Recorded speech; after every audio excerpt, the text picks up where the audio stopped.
Hey guys, this is another episode of Outside the Lanes with IU Track and Field.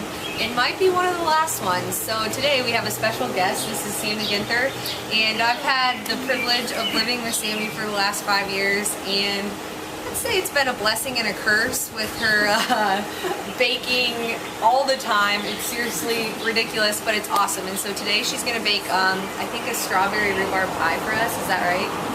It's one of her specialties. We're here at Blooming Foods. It's a Bloomington hot spot, and that's where we're going to get our ingredients today. So we hope you enjoy it.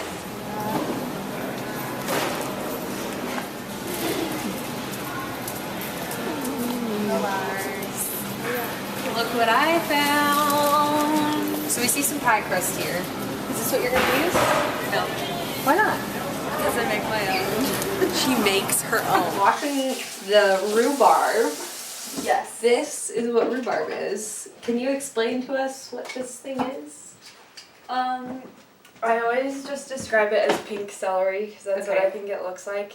But I don't really know. I guess it's a vegetable, maybe a fruit. I'm not sure. What does it taste like? It actually tastes really sour. Okay. If you eat it raw, do you want to try a piece? Ew, yeah, sure. You probably like it. No. I don't know. It's like celery with a really bitter. Yeah, it's really sour, but when you put it in a pie with all the sugar and everything, it's actually really good. So yeah. So, are you making this from a recipe, or is this something you made up? This is my grandma's recipe. Okay. My grandma Mickey. So this is who I owe all my baking ability to, I think. And this is the recipe for the pie crust. It's kind of been through a lot. And then this is the recipe for the actual pie filling. Is this recipe, like, are you going to be able to share this? Or is this a secret family recipe? No, I can share it. I don't think my grandma would be mad if I shared Okay. it. But there is one secret ingredient that I probably won't be able to share. So, sorry guys. It'll still be good without it, I promise. Just not quite to your level. How long have you been making pies, baking, I guess? I feel like when I got to college, I just had a little bit more free time to bake. So, but I did it a lot when I was just growing up, for my family and stuff because they always liked it. And I had like a whole day where my grandma just like taught me how to make pies. Oh, cool. Because she's always been really good at it. So that's where I learned most of it, and yeah. But it's not only pies that you bake. No. What are some of your favorite things?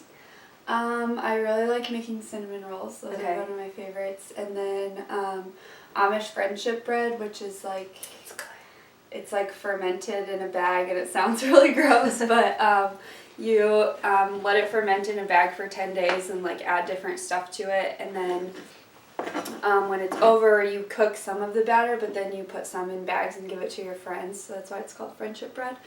It's like never ending, so yeah. So we have like 10 bags in our freezer forever, and it's great. It just stays in chunks, and then I put in these chunks of. I cut up the strawberries beforehand and put them in the freezer, or just buy frozen ones, because otherwise they kind of get soft and mushy when you bake them. So yeah. And so this is for the filling. Yes. Okay. But you're also gonna make the crust as well. Yes. Now we're gonna start with the crust. Okay. 3 cups of flour in this bowl. Okay, I think I can handle that. You can do that. Does it have to be like a perfect 3 cups, or can I just kinda... No, that's good. I'm not very precise. Do you try to keep things really neat in your kitchen, or are you more of like a everything's everywhere? And well, you can probably vouch for the fact that I'm pretty messy. Yeah, I didn't really need to ask that question, but it's fine. But you're good at cleaning up. I clean up after, so it's great. 1/2 teaspoon of baking powder. Okay, I'll let you handle that one. Here's the salt. What else? Does the sugar go in now? No. Okay. The sugar doesn't go in the crust. Oh, you don't want a sugary crust, although it sounds kind of good. This is not a gourmet kitchen by any means, but she produces some gourmet quality products. This is what most people say makes a good crust. Fat. So we just take a cup of this. You just have to go like this with the 2 knives and the big thing of lard in the middle of it. Okay, let me try it. So I just go like this. Yep, pretty much. And do I want to like mix the... No, you don't want to really mix it together. You're supposed to do that until it becomes the consistency of like fine pebbles. 1 teaspoon of vinegar. Okay. 5 tablespoons of water. And it has to be cold water. Mix this up. See, I'm messy. Beautiful. And then we just mix it up until it becomes one big clump. And sometimes I just kind of just use my hands. Okay. Because it makes it a little easier. Ooh, yeah, that's the good stuff, huh? So would you ever take this baking to another level? Like, have you ever thought about doing this for like a career? I think it sounds really awesome, but right now I don't really have the resources to do so. But it's always fun just to like bake for my friends and family for birthdays and stuff like that.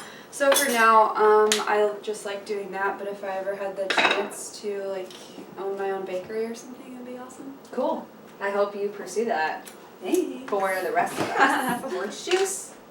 Yeah, you just need a little bit of orange juice to give the filling a little bit of moistness. And actually some of the juice comes out of the berries because of the sugar, it draws it out. And then we'll just let that sit while we roll out the pie crust.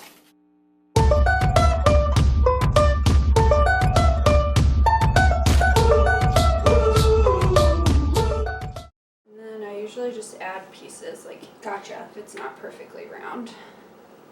We can put our filling in. Wonderful. Ooh, it looks good.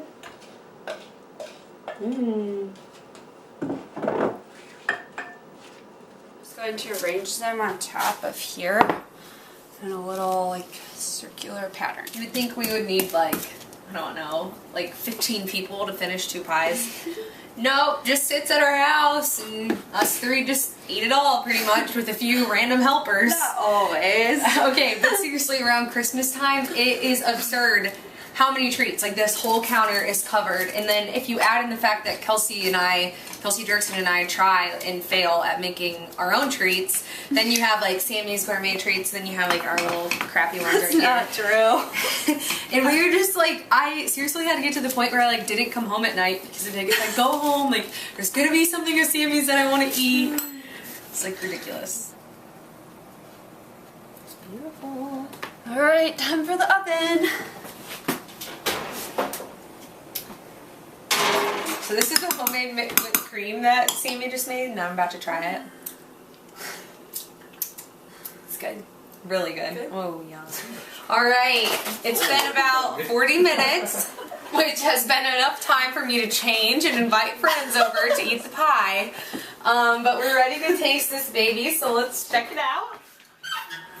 And it is award-winning, by the way. It's amazing. Delicious. Amy is going to be gracious enough to share this recipe online. It's her Grandma Mickey's recipe, so it's pretty special. You guys can try your hand at making this pie, but I don't think you're going to be able to come up with the masterpiece that she has, but go ahead and practice, and we'll see what you guys have. Good luck. Enjoy. Thank you.